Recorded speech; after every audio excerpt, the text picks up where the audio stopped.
Gente, a gente tá aqui porque tá rolando uma série de informações que não se verificam na internet sobre um assunto muito sério. Exato, e a gente se viu envolvido nessas coisas todas e a gente tá fazendo esse vídeo para esclarecer algumas coisas. O que aconteceu recentemente é que o Nando Moura, do canal Nando Moura, fez um vídeo criticando a gente por vários tweets que a gente fez. A gente achou que isso merecia uma resposta, muito porque a gente quer ajudar a informar as pessoas que estão assistindo a gente. A resposta aqui vai ser uma resposta direta às perguntas que o Nando fez, tá bom? Sem treta, sem discussão, é só um esclarecimento mesmo. Então vamos para a primeira. Leon Oliveira Martins, eu vou te fazer uma pergunta. Que paralelo você consegue fazer entre Hitler e os ícones da direita? Por exemplo, Ronald Reagan, Winston Churchill, Margaret Thatcher. O Adolf Hitler, ele é igualzinho o Bolsonaro? Ou o Adolf Hitler é igualzinho ao Donald Trump? Me responde com sinceridade. De fato, eu não vou conseguir apontar nada semelhante entre o Hitler e essas pessoas da direita que você falou. Porque o Hitler é um totalitário, essas pessoas são democratas. Mas a lógica também funciona para a esquerda, se for o caso, porque esse é uma falsa equivalência. Eu posso falar 3 nomes da esquerda: Barack Obama, Justin Trudeau e Tony Blair. O que eles têm a ver com Stalin? Então Stalin não é esquerda?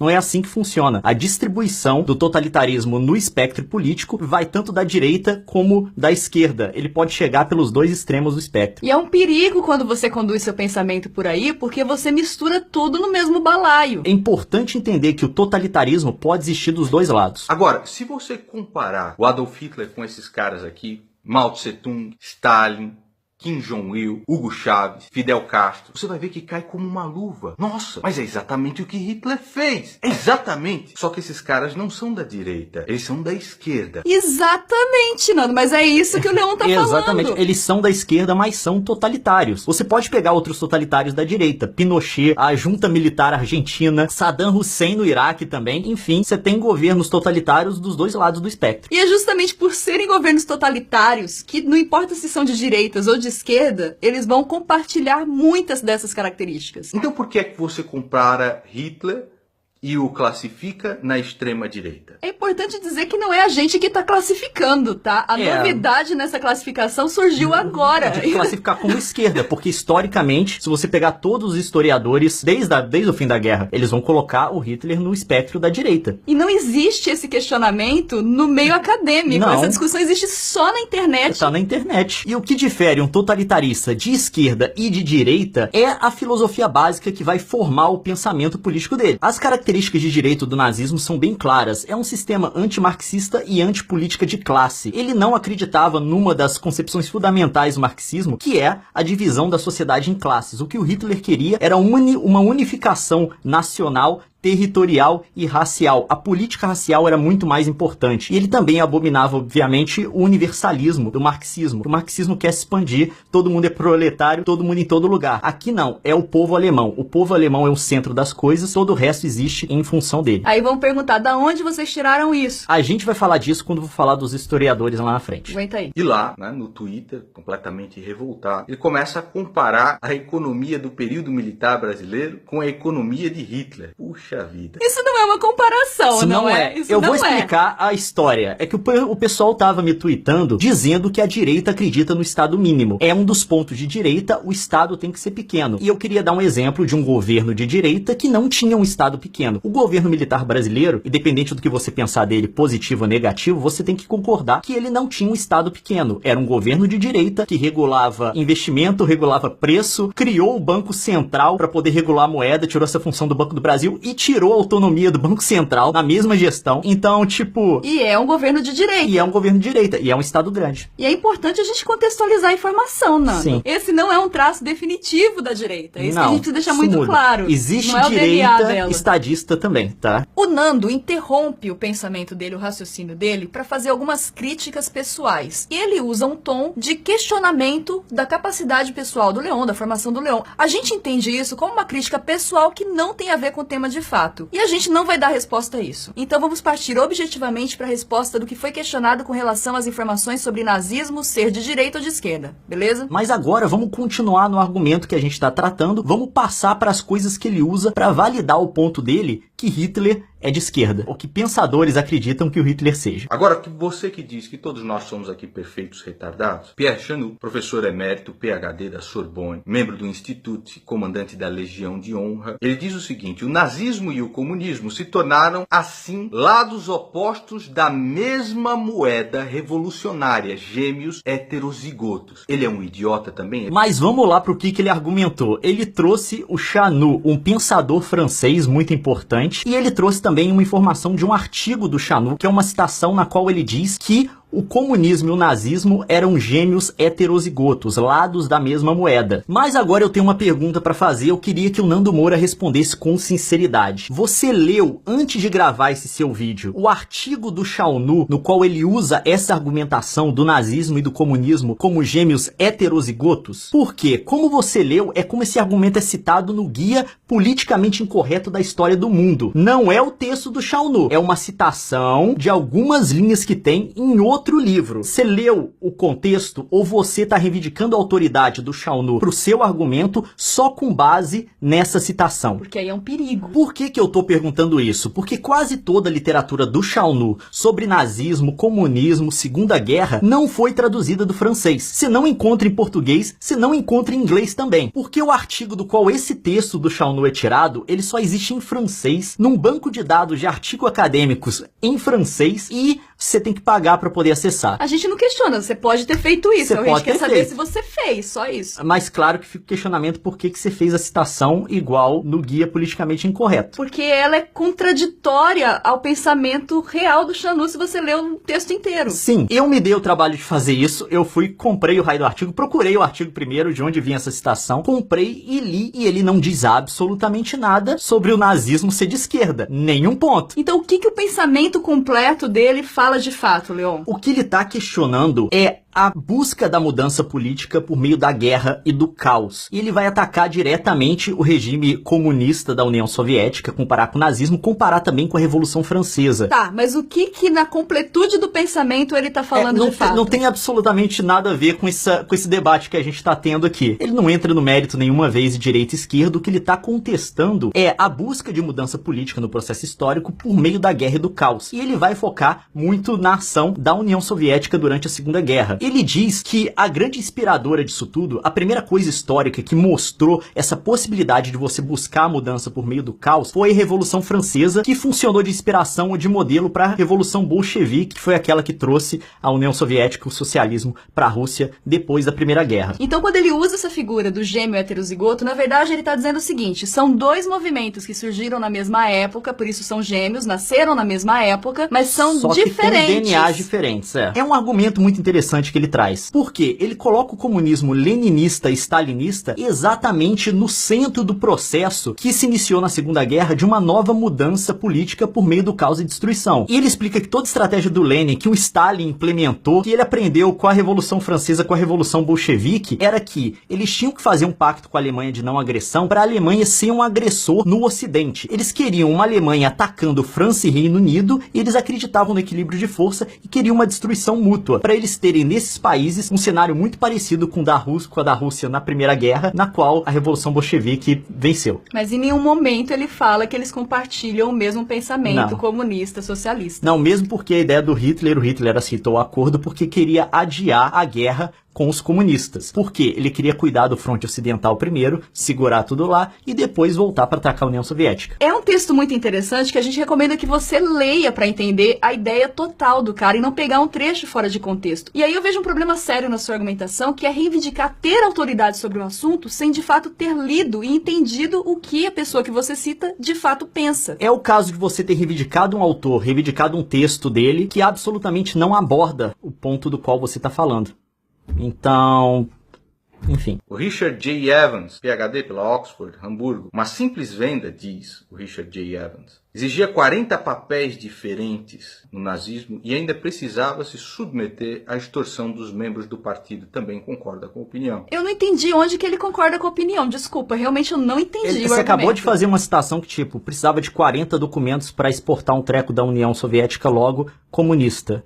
É a mesma coisa que eu falar, eu estou segurando uma garrafa d'água, logo meu cabelo é laranja. Não tem conexão. Não tem relação com o fato. Mas aí que tá o problema. Eu fui procurar de onde saiu essa citação. Foi do mesmo suspeito. Ele tirou do Guia Politicamente Incorreto da História do Mundo. Ele tirou a citação e não conferiu o autor. Original. E o autor, tipo, ele é diametralmente oposto de tudo que você acredita, Nando Moura. Desculpa, tá? Vamos lá. Se você tiver muito dinheiro porque o livro é caro, todo mundo pode ler o Richard J. Evans, porque tem um livro dele em português, A Chegada do Terceiro Reich. Eu vou ler algumas citações do livro aqui, na qual ele trata o nazismo como de direita. Na verdade, aparece no livro inteiro. Ele usa o termo extrema-direita, far-right, no inglês, à torta e à direita no livro, para poder se referir ao Hitler e ao nazismo. A minha versão do livro tá em inglês, eu traduzi as citações e eu vou colocar com referência para quem quiser encontrar na edição de Kindle. Quer ler? O nazismo inicial, portanto, como a miríade de movimentos competidores da extrema-direita nos imediatos anos pós-guerra, pertenceu firmemente a esse contexto da ascensão do fascismo europeu. Agora falando sobre a candidatura do Hitler na eleição de 32, que levou ele ao poder em 33. Sua candidatura transformou as eleições em uma competição entre a direita e a esquerda, na qual Hitler era inquestionavelmente o candidato à direita, o que fez Hindenburg extraordinariamente, incrivelmente, o candidato à esquerda. E agora falando sobre o aspecto cultural do nazismo, aquela coisa de cultura degenerativa, enfim. Os nazistas não eram o único partido na direita a sentir que esta grande tradição estava sendo minada pelo modernismo musical da República de... o que é isso? Não? Weimar. O qual eles atribuíam no seu jeito bruto usual a subversão judia. Então, tipo, a gente citou só algumas e são as citações pequenas, porque a gente quer ficar lendo um monte. Mas no livro, como eu disse, à torta e à direito, ele se refere ao nazismo como direita, ao nacionalsocialismo como direita ou como extrema direita. Far right é o termo que ele usa. Mas não é só isso. Tem mais coisa do Richard J. Evans, que é o seguinte. Tem um vídeo de 15 minutos no YouTube, 14 minutos dele num programa de rádio comparando o Hitler ao Trump. Aí ele fala coisa tipo isso. His attacks on the judiciary, the legal system, the media, they have some echoes too of the Nazi era. Yes, you can see echoes there. I mean, so neither Hitler nor Trump, I think, have any respect for the established institutions of the state. A gente vai deixar o link aqui pra você ver tudo que ele tá falando, tá? Tá em inglês, mas se você fala inglês, você não vai ter problema com isso. Mais uma vez, a reivindicação de autoridade de um autor, e dessa vez não é o caso do outro que não tocou no assunto. Esse reivindica o exatamente oposto. Então...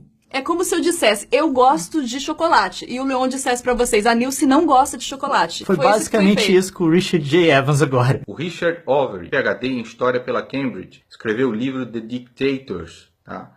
Fellow of the Royal Historical Society, Fellow of the British Academy, Fellow do King's College. Ele também concorda com essa opinião. Ele é um retardado também, ele é um terraplanista. Ele diz, um dos elementos ideológicos fundamentais é a ciência econômica para o socialismo e a biológica para o nazismo. É o seguinte, em relação a esse autor, eu não sei de onde ele tirou essa citação. Não foi do Guia Politicamente Incorreto sobre a História do Mundo, tá? Eu não encontrei, então não tem como eu comentar porque eu não sei o contexto. Ele pode estar tirando de contexto, como tirou a citação também do Shaunu que a gente falou no início. Ouça de novo esse trecho do que você fala. Um dos elementos ideológicos fundamentais é a ciência econômica para o socialismo e a biológica para o nazismo. Não faz sentido, não o tá ponto, fazendo sentido. você não tá Provavelmente, se isso é uma citação de fato, a frase deve ser maior e deve ter algum sentido aí. Mas o jeito que foi dito...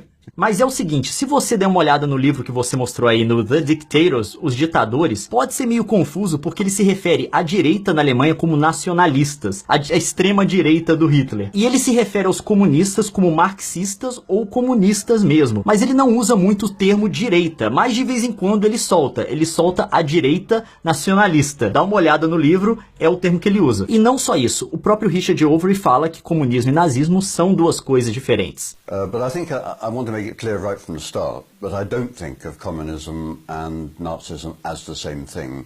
They are fundamentally different ideologies. A gente não tá negando que os dois se pareçam, não, tá? Os dois são totalitários. Mas um veio pela esquerda do comunismo, outro pelo nacionalismo, que é o termo que o próprio overusa. Mas assim, o livro que você mostrou, dá uma olhada nele, ele se refere à direita como nacionalista, em oposição aos comunistas e marxistas, ele usa o termo também direita nacionalista no livro, então tipo, ele não corrobora o seu ponto, ele definitivamente não corrobora. Tatiana Bushuyeva, que escreveu Red Army and Wehrmacht, How the Soviets Militarized Germany. É um livro muito importante para você ler, Leon. É engraçado, em toda a literatura que eu vi sobre o assunto, eu posso estar errado, eu não vi esse livro ser citado. Ele não apareceu em referência, pelo menos nas bibliografias que eu olhei. Eu não conheço essa autora, não tenho acesso a esse livro. Se eu tentar comprar, eu acho que eu tenho que importar aqui pro Canadá, porque na Amazon só tem no Marketplace, a Amazon nem vende direto, vai ter que vir de um terceiro. Então não tem como eu comentar esse livro. Se você tiver esse livro, puder me mostrar alguma parte dele que corrobora o que você está dizendo, porque aqui você só jogou o nome de um autor cujo livro ninguém tem acesso. Então, enfim. Mas tira um print um pouquinho maior, assim, pra gente ler todo o contexto. Se tiver o livro, mostra na câmera, assim, que uma for HD. Se quiser mandar pra gente também, pode mandar, a gente aceita. A gente aceita. A gente precisa ler, no fim das contas. É importante. O Ernst Topisch escreve outro livro também, chamado Stalin's War. Tá, outro livro ao qual a gente não tem acesso, eu não consegui encontrar fácil pra comprar, não tem digital, enfim. Mas é o seguinte, eu meio que tenho a noção do que ele tá discutindo no livro. Ele trata o Stalin como o arquiteto da guerra. É um ponto que vai ao encontro do que o Shaunu falou, que essa coisa do Stalin como sendo o arquiteto da guerra por meio do pacto Ribbentrop-Molotov, que é basicamente soltar... É o pacto de não agressão, tá? A gente falou que não ia ter palavrão nesse vídeo. É o pacto de não agressão da União Soviética, que, tipo assim, que era a ideia de soltar os cachorros nos outros países pra causar caos. Eu acho que ele passa por isso, mas até onde eu sei, ele não faz em nenhum momento o argumento que o nazismo seja de esquerda. Eu precisaria ver isso no livro. Importante. O grande culpado, plano de Stalin para iniciar a Segunda Guerra Mundial, do Viktor Suvorov. Esse Viktor Suvorov fala uma coisa parecida, só que diferente com o do autor anterior. Para ele, já tinha um plano soviético, até onde eu sei, para atacar a Alemanha em 41. Mas tem um porém. Uma coisa que você tem que observar é que ele não é um especialista na área. Ele é um cara normal que decidiu escrever um livro de história. Tipo, ele não estudou história. Ele não estudou, não tem formação em historiografia e tal. Não é demérito pro cara, o livro dele pode ser uma leitura muito interessante, mas é bom tomar aí com uma dose de sal. Ter isso em mente quando você for ler as coisas que ele escreve. Porque academicamente ele não é um livro trabalhado na academia. Ele não é um... Você já leu esses livros, Leon? Bem, acho que eu disse que eu li e que eu não li, né? Você já leu esses livros?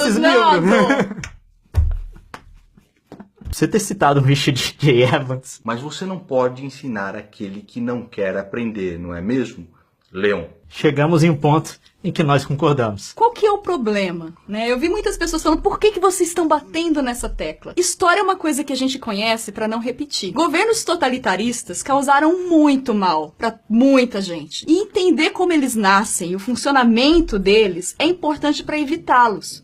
Só por isso que a gente está insistindo tanto nessa questão. E a falta de reconhecimento de que um sistema totalitário pode surgir também da direita abre espaço para que ele surja. Se você estiver esperando o golpe vir só da esquerda, quando ele vir da direita, você não enxerga. Em nenhum momento a gente negou ou a gente defendeu o totalitarismo de esquerda. Isso não passa no nosso discurso, tudo ruim. Não, para mim, o regime stalinista foi infinitamente pior que o nazista. Infinitamente não. 3 vezes mais? Foi 60 mil. É o número de mortes que ele causou a mais. Mas isso não muda o fato do perigo agora, que está se mostrando agora, do florescimento do neonazismo nos Estados Unidos. É só isso que a gente levantou como uma preocupação nossa. Isso não pode sair do contexto. Exato. Porque senão você muda todo o discurso. E daqui pra frente ele vai mostrar um documentário que meio que faz o argumento que o nazismo é de esquerda. Tenha muito cuidado com esses documentários que você vê na internet. Use fonte de livros de pesquisadores da área de fato para poder aprender, porque muitas dessas coisas são tendenciosas. O cara pega uma coletânea de entrevistas, de discursos de vários especialistas. Fora do contexto. Complementa com uma narração por cima para completar o que o cara tá dizendo com o ponto que ele quer passar. Enfim, são coisas perigosas, tá? Mas só tem uma coisa que eu vi nesse documentário que eu quero comentar. Essa frase do Marx que aparece nele. The classes and the races, too weak to master the new conditions of life, must give way. They must perish in the revolutionary Holocaust. Karl Marx. Na verdade, essa frase não é do Marx. É uma frase do Marx misturada com uma frase do Engels, que era amigo dele, que foi escrita em anos diferentes, que eles mudaram os sentidos das palavras para poder parecer outra coisa. Tipo, e aqui eles colocam como uma citação do Marx. Eu não vou falar sobre o documentário inteiro, mas isso daí já passa para você o critério para seleção de informação que tem nele. Então, você aí faça o seu julgamento. A gente espera sinceramente ter respondido os seus questionamentos, Nando, mas acima de tudo, a gente espera ter tranquilizado a nossa audiência e esclarecido a confusão que se formou em torno desses conceitos, que são conceitos históricos e acadêmicos. Na academia, tipo assim, você fala o nazismo é de esquerda? Não existe essa discussão. Não existe, no Facebook pode ter, mas na academia... E foi isso que o Leon falou. E tipo, eu concordo com ele num ponto. Se você que tá assistindo isso quiser saber mais sobre nazismo, dá uma olhada na obra do Richard J. Evans e também do Richard Overy, que são os dois autores que acho que aí a gente tá de comum acordo, porque nós dois citamos. Leia e aprenda um pouco mais. Eu acho que vai ter muita coisa esclarecida pra você. É melhor do que ler em post de Facebook e em meme de Twitter, eu garanto. E vídeo de internet. É isso, na paz, tá, gente? Na paz, tá respondido. Tchau.